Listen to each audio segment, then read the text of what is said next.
이분이 이제 사업을 하시면서 네. 특별히 이제 이 개발한 아니면 발전시킨 본인만의 방식이 있습니다. 협상의 방식이라든가 아니면 조직을 다루는 방식이 네. 있습니다. 이제 그게 쉽게 말해서 아주 충격적인 입장으로 시작을 하는 겁니다. 네. MBN 이제 사장님이신데 네. 갑자기 MBN에서 유튜브 하는 거 다 없애버리겠다 이렇게 시작하는 겁니다. 그러면 이제 네. 우리 송 앵커님도 큰일 났지 않습니까? 네. 지금?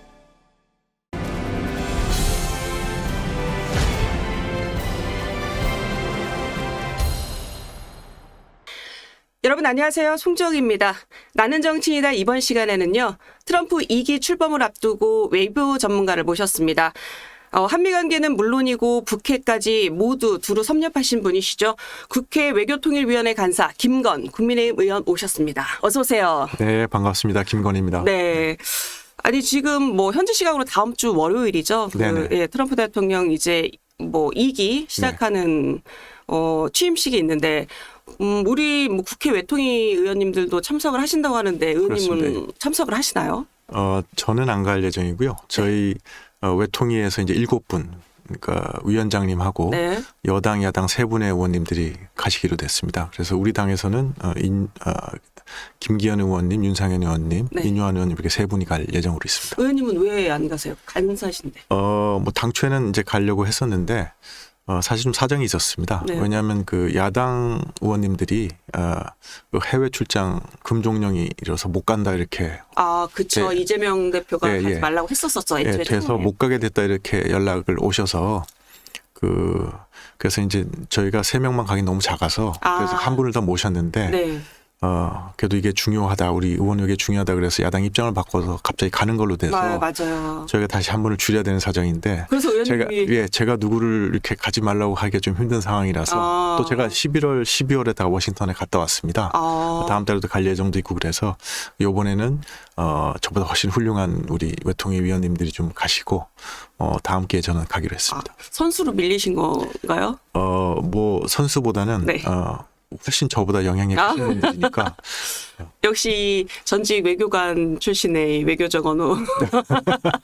아니 그러면 11월, 12월에도 다녀오셨다 그러면 네. 그때도 뭐 가령 뭐 트럼프 2기 뭐 출범과 관련해서 뭐 가신 거예요? 아니면 다른 일정으로 11월 가신 거예요? 달은 그래서 외통위 대표단으로 해서 네. 예, 가서 이제 미 공화당 의원, 민주당 의원들 많이 만나고 그다음에 이제 트럼프 행정부의 하에서도 한미 동맹을 계속 강화시켜야 된다. 뭐 이런 얘기들 많이 하고 좋은 의견 나누고 왔고요.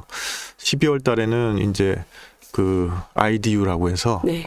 세계 보수당들이 모이는 모임이 있습니다. 그래요? IDU. IDU, International Democratic Union이라는 건데요. 네. 네, 거기 이제 제가 갔었는데 회의 시작하자마자 이제 우리 계엄령 발표가 돼서 네. 바로 돌아왔습니다. 그래서 제대로 참석을 못했습니다.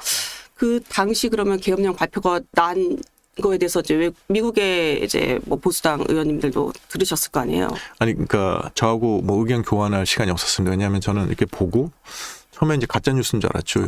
그렇죠. 네, 그러다가 이제 진짜라고 그러니까 네. 바로 공항으로 와서 타고 돌아왔거든요. 네, 그래서 그때 초기 그 계엄해제 투표 참석 못하신 못하고, 게 그 이유였었던. 그래서 안타까운 게 네. 그래서 그 사실 그 세계 공화당들이 거기 모인 게 이제 트럼프 행정부의 새로운 인물분들하고 그렇죠. 조금 이제 네트워킹하기 위해서 다 모인 거였는데 네. 나중에 누가 나왔나 봤더니 공화당 의원님들이 꽤 오셨는데 네. 특히 그 마이크 월트 국가안보 보좌관 내정자가 오셨더라고요. 그래서 그런데 제가 같이 사진 찍을 기회를 놓쳤습니다.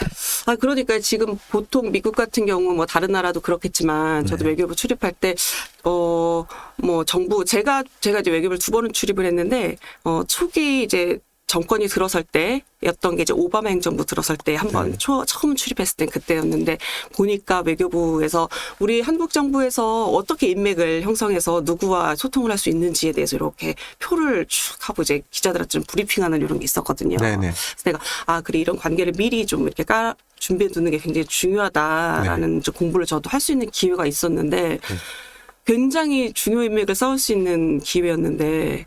그렇습니다. 그래서 사실은 이 국내 정치 상황이 우리의 외교에 얼마나 영향을 미치는지 알려줄 수 있는 조그만 에피소드 뭐 그런 거라고 생각이 그러네요. 듭니다. 진짜 조그만 에피소드긴 하지만 그 인물 자체의 중요도를 생각했을 때는 굉장히 큰 기회, 좋은 기회였었던 것 같기는 해요. 예, 그렇습니다. 그 취임식에서 이제 저희가 좀 눈여겨봐야 할 게 뭐가 있을까요? 취임식에서 이제 결국 눈여겨봐야 할 거는 취임사죠. 아, 우리 제가 이제 대학 갈 때만 해도 성문 종합 영어로 공부했는데 네. 거기 보면 항상 나오는 게 그 케네디 대통령의 취임사가 네. 나오지 않습니까? 그래서 미국 국민 여러분들이 미국을 위해서 뭘 할지를 물어달라 뭐 이런 유명한 연설문이 있지 않습니까? 그런 어떤 국민들한테 네. 이제 미국 신행정부가 나갈 방향에 대해서 직접 알리는 취임사가 나오기 때문에 그 취임식 연설문이 제일 하이라이트라고 봐야 되겠죠.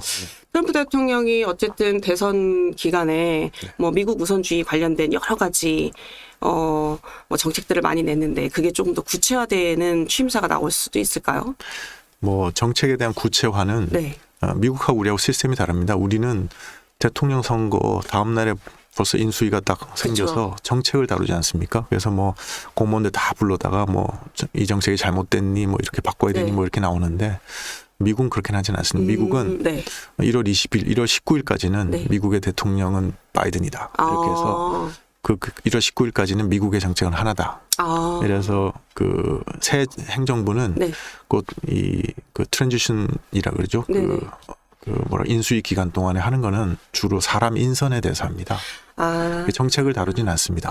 정책은 보통 이제 1월 20일부터 시작을 합니다. 그러니까 우리 인수위 기간 같은 게 1월 20일부터 시작되는 거죠. 네. 그럼 또 저희랑 좀 다른 면이 좀 있네요. 그러면 그래서 출입하셨을 때 들어보면 대북 정책 리뷰하는데 6개월 걸린다 이런 얘기 나오지 맞아요. 않습니까? 그게 왜냐하면 이제 1월 20일 날 시작해서 네. 그때부터 주요 정책들을 리뷰를 하니까 그러니까 대북 정책에 대해서 리뷰가 되려면 6개월은 필요한 거죠.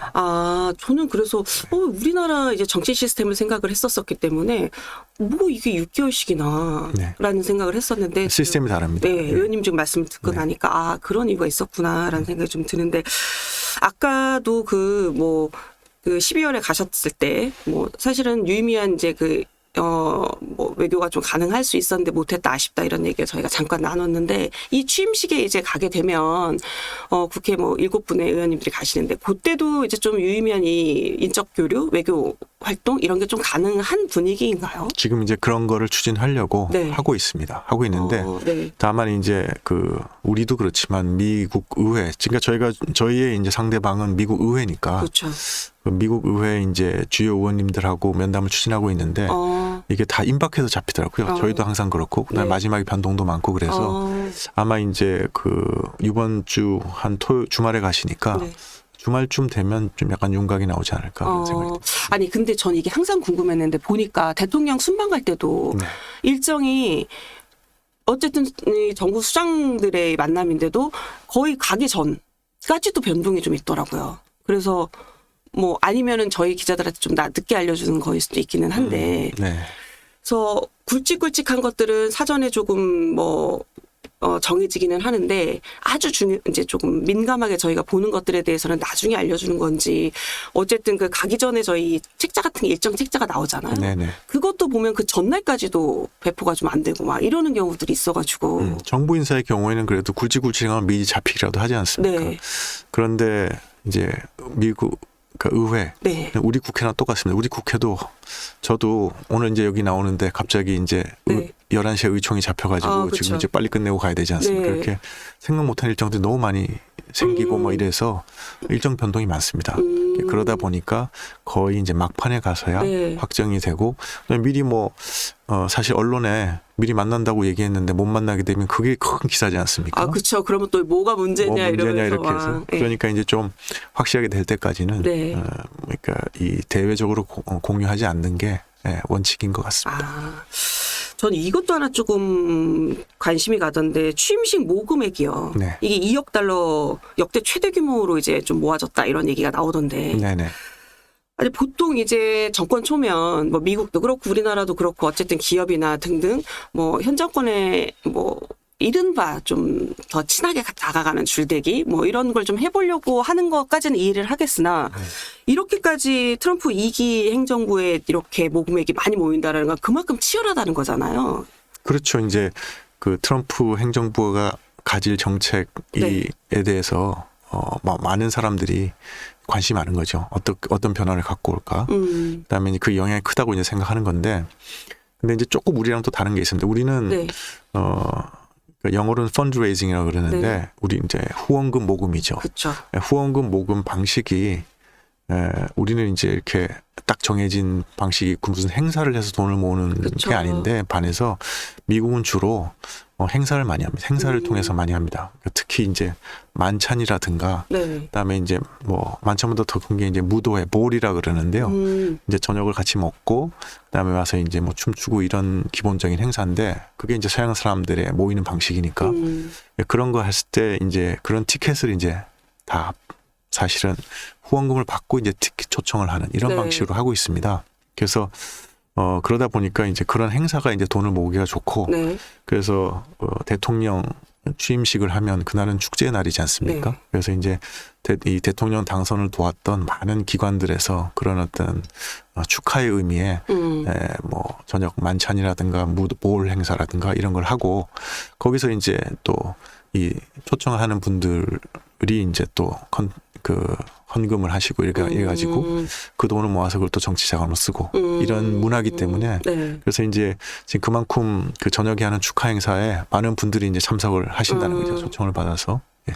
그게 액수에 따라서 이제 참석할 수 있는 더 이제 좀 내밀한 게 참석할 수 있는 것과 이런 게 좀 차이가 있는. 그렇습니다. 헤드 테이블에 그쵸. 헤드 테이블 앉으려면 훨씬 더 많은 돈을 내야 되고 이제 우리는 좀 이상한데 그러니까 그래서 우리 한국적 정서랑 좀 다른데 미국에는 그게 거부 반응이 없는. 없습니다. 예, 그게 이제 미국이 정치장을 모으는 방식이니까. 네. 그래서 영어로 excess is power라는 말이 있습니다. 네. 그러니까 이제 접근할 수 있는 게 힘이다 이런 말이 있지 않습니까? 네. 그런데 미국은 그런 접근을 이제 돈을 주고 살 수 있는 그러니까 로비가 허용되는 그런 문화고 우리는 이제 뭐 그런 것이 허용이 좀 어렵죠. 그렇죠. 예. 저희는 뭐 정치원금 같은 경우 뭐 출판 기념회. 예, 그러니까 출판 기념회가 이제 그런 거 가장 유사한 형태인데 네. 거기에 대해서도 우리 국내에서는 뭐 비난이 많지 않습니까? 그렇죠. 예, 그래서 약간 네. 터부시하는 게 있죠. 예, 그래서 이제 그런 게 좀 뭐 문화의 차이라고 생각됩니다. 그 문재인 정부 당시에 이제 의원님이 외교부 차관보를 네네. 하셨었잖아요. 네. 그러면 그때 혹시 뭐 문재인 대통령, 트럼프 대통령이랑 정상회담 할 때 같이 배석도 하고 하셨었나요? 뭐 정상회담 배석은 보통 이제 국장들이 하니까 네. 제가 한 적은 없고요. 네. 다만 그때 제 카운터파트는 이제 당시 동아대 차관보 스틸웰 차관보였고 네. 그다음에 이제 백악관에서 이제 저기 앨리슨 후커 네. 선임 보좌관 이렇게 네. 해서 만나고 뭐 그랬는데 네. 그렇게 저뿐만 아니라 이제 트럼프 행정부가 2기지 않습니까? 네. 그러니까 1기에 트럼프 행정부가 처음 1기로 시작할 때는 정말 아무도 아는 사람이 없고 네. 깜깜이었거든요. 근데 1기 때 이제 했던 사람들이 다 있고 결국은 이제 위에는 좀 바뀌더라도 네. 실무진에서는 결국 그런 분들이 다 이제 다시 올라올 거기 때문에 그런 면에서는 뭐 저뿐만 아니고 우리 정부 내 그런 경험을 하신 분들이 많아서 그렇게 국민들께서 그렇게까지 이거 어떡하지 뭐 걱정하실 건 아니다 생각이 듭니다. 가령 예를 들면 이제 그 요번에 그 백악관에 국가안보 수석 부보좌관으로 임명된 알렉스 웡이라는 네. 분이 있거든요. 이분 같은 경우는 뭐 저도 이제 본부장 할 때 만나기도 했고 이분이 이제 그 북핵 문제를 다루는 네. 부대표를 했기 때문에 그때 이제 우리 그 정부 내 많은 분들이 이제 카운터파트로서 일도 하고 그랬기 때문에 뭐 전혀 그렇게 그러니까 한반도 교섭본부장 하실 때, 예. 그래서 같이 만나서 논의도 좀 하시고. 그때는 이제 이미 그때는 바이든 행정부니까 네. 그때는 이제 정부 내에 있지 않았었죠. 네네. 예. 그러면 트럼프 대통령 일기를 어쨌든 경험을 하셨는데 트럼프 대통령 그 행정부의 일기 스타일은 좀 어떻다고 평가를 하세요? 독특했죠, 사실. 독특하다. 예, 네. 독특했죠. 그러니까 이제 뭐 제가 뭐 누구한테 얘기 들었다고는 밝히기는 어려운데 네. 그러니까 백악관 직원들이 네. 밤에 속 이제 이 잠 안 자고 기다리고 있다는 거예요. 트럼프 대통령을? 아니요, 트럼프 대통령이 트윗을 어떻게 그렇죠. 트럼프 대통령의 트윗이라는 것이 그러니까 밑에서부터 쭉 올라가서 이제 그걸 보고 그 미국 정부의 정책을 밝히기 위해서 하는 트윗도 있긴 있지만 그거보다는 이제 트럼프 대통령께서 이제 어떤 여러 뭐 보고를 받는다든가 네. 아니면 가장 이제 많은 경우는 이제 팍스 뉴스를 이렇게 보시다가 네. 생각이 나서 이렇게 트윗을 이제 날리시는 거죠. 네. 그러면 이제 그때부터 그게 이제 미국의 대통령이 하신 말씀이니까 그쵸. 그다음부터 이제 언론에서 묻지 않습니까? 이게 미국 뭐 어떻게 한다는 거냐, 그쵸. 뭐 이게 뭐 이거의 의미는 뭐냐, 뭐 이렇게 하면 이제 대답을 해야 되니까 백악관 직원들이 앉아서 이제 그걸 보고 네. 그때부터 이제 그걸 막 이 정책을 만들고 뭐 세워가지고 이제 설명을 하고 이렇게 그래서 좀 극단적인 탑다운 네, 뭐 그런 식으로 진행된다는 얘기를 많이 들었습니다. 그래서 아마 신행정부에도 좀 비슷하지 않을까 그런 생각이 듭니다. 네. 그 트럼프 일기 때를 이제 되짚어 보면 당시 이제 우리나라 이제 문재인 정부 청와대를 출입하는 네. 기자들도 보통 이제 국회에서도 의원님들 이제 페이스북이든 트위터에 글 쓰시면 이제 그거 어떻게 어떤 의견을 내셨는지 이런 걸 해서 이제 기자들이 뭐 다시 전화해서 취재를 하거나 이렇게 네. 하잖아요. 그런 것처럼 당시 이제 그 청와대 출입 기자들 사이에서 돌았던 얘기가 아니 미국 대통령 트위터도 마바리를 돌아야 되느냐. 네. 소위 말해 이제 뭐 저희 표현으로는 이제 취재하기 위해서 이렇게 이것저것 좀 체크를 해야 되는 것 중에 하나로 유일하게 이전 미국 대통령과는 좀 다르게 좀 특이한 그런 게 있었다. 이런 얘기가 좀 있기는 했었거든요. 네, 그래서 네. 그 트럼프 대통령은 미국 대통령으로는 정말 독특한 분이십니다. 그러니까 이제 네. 첫 번째로 정제되지 않은 용어를 쓰시지 그쵸. 않습니까? 그래서 뭐 그런 것도 새롭고 그런데 거기에 적응해 가야죠, 뭐. 예. 그렇죠. 뭐 상대가 바뀌었으면 이제 적응을 네네. 좀 해야 되는데 그 트럼프 대통령이 이제 정제되지 않은 용어도 쓰지만 이제 좀 외교를 하는 데 있어서 조금 거친 면이 좀 있다는 평가도 예, 있잖아요, 사실은. 예, 거칠다는 표현보다는 네, 독특하다. 예, 그러니까 뭐 제가 다른 방송에도 얘기했지만 그 이분이 이제 사업을 하시면서 네. 예, 사업을 하시면서 특별히 이제 이 개발한 아니면 발전시킨 본인만의 방식이 있습니다. 협상의 방식이라든가 아니면 조직을 다루는 방식이 네. 있습니다. 이제 그게 뭐냐 하면 쉽게 말해서 아주 충격적인 입장으로 시작을 하는 겁니다. 네. 그래서 이제 충격적인 입장으로 가령 예를 들어서 뭐 이런 거죠. MBN 이제 사장님이신데 네. 갑자기 MBN에서 유튜브 하는 거 다 없애버리겠다 이렇게 시작하는 겁니다. 그러면 이제 네. 우리 송 앵커님도 큰일 났지 않습니까 지금? 나 어떡하지 마 이렇게. 안 될 말이죠. 네. 그래서 이제 그렇게 하면 이제 그 어떻게 하시겠습니까? 그럼 강력하게 항의를 하시겠죠. 네. 이게 왜 말이 안 되는지에 대해서. 네. 네. 그래서 모든 있는 논리 없는 논리를 해서 막 얘기를 하지 않습니까? 그러면 이제 MBN 사장님이 다 듣는 겁니다. 다 듣고 그다음 판단하는 거죠. 그러니까 이제 그게 방식이 네. 그런데 이제 그렇게 안 하시고 이거 지금 경영이 좀 어려운데 어느 부분을 잘라야 될까 뭐 이렇게 얘기하면 이제 모든 부서장들이 우리 부분은 전혀 안 됩니다. 그래서 논의가 1인치도 진전 안 되지 않겠습니까? 네. 근데 이제 그 트럼프 대통령이라는 분은 이제 사업을 하시는 분이니까 그런 스타일로 이제 결정을 하는 거가 이제 습관이 되신 분이죠. 충격요법을 일단 주고. 충격요법을 아주 이제 잘 사용하시는 분이고, 네. 그다음에 그걸 협상에도 그렇게 쓰십니다. 이제 협상 상대방에게 네. 아주 충격적인 얘기를 해서 네. 이제 그러면 이제 상대방이 이제 속마음을 안 털어놓을 수 없는 거죠. 네. 그래서 이제 뭐 네. 그걸 보고 그래서 이제 근데 이제 중요한 건 뭐냐면 기본적으로 사업을 하시는 분이니까 비합리적인 결정하면 사업이 망하겠죠. 그래서 이제 결론은 상당히 합리적인 결론으로 가는 네. 그런 식의 의사결정 방식이라고 그럽니다. 과정은 조금 독특할 수 있어요. 그래서 이제 그거를 뭐 거칠다고 표현하는 분도 계실 거고, 네. 뭐 독특하다고 표현하는 분도 계실 건데, 근데 이제 이게 본인이 이제 부동산 사업을 하시면서 이제 기른 방식이라서 네. 조금 이제 국가 간의 관계에 잘 좋은 방식은 아니라고 저는 생각합니다. 외교관으로서 외교관 경력을 가진 사람으로서. 네. 근데 이제 뭐 그렇게 하시니까 네. 뭐 이제 다른 도리가 없는 거죠. 네. 그렇다면 뭐 트럼프 대통령이 이제 얘기하는 게 관세 인상이라든가 불법 이민자 추방 뭐 이런 것 굉장히 이제 강경 발언들을 많이 쏟아냈는데 네네. 대선 기간에도 이게 사실은 뭐 그러니까 미국 우선주의에 기조해서 이제 그대로 가겠다라는 건데 이것도 충격요법으로 일환으로 조금 아주 세게 얘기한 거라고 봐야 될까요? 아니면 이거는 그냥 기존 기조대로 갈 것으로 보세요? 어떤 기조는 뭐 센 게 없죠. 센 게 없이 똑같은데 네. 다만 벌써 이제 취임도 하기 전에 뭐 캐나다를 뭐 미국의 51번째 주로 만들겠다든가 그렇죠. 파나마 운하를 다시 갖고 오겠다든가 그쵸. 뭐 그린란드를 뭐 미국에 편입시키겠다든가 이런 엄청나게 충격적인 얘기를 하시지 않습니까?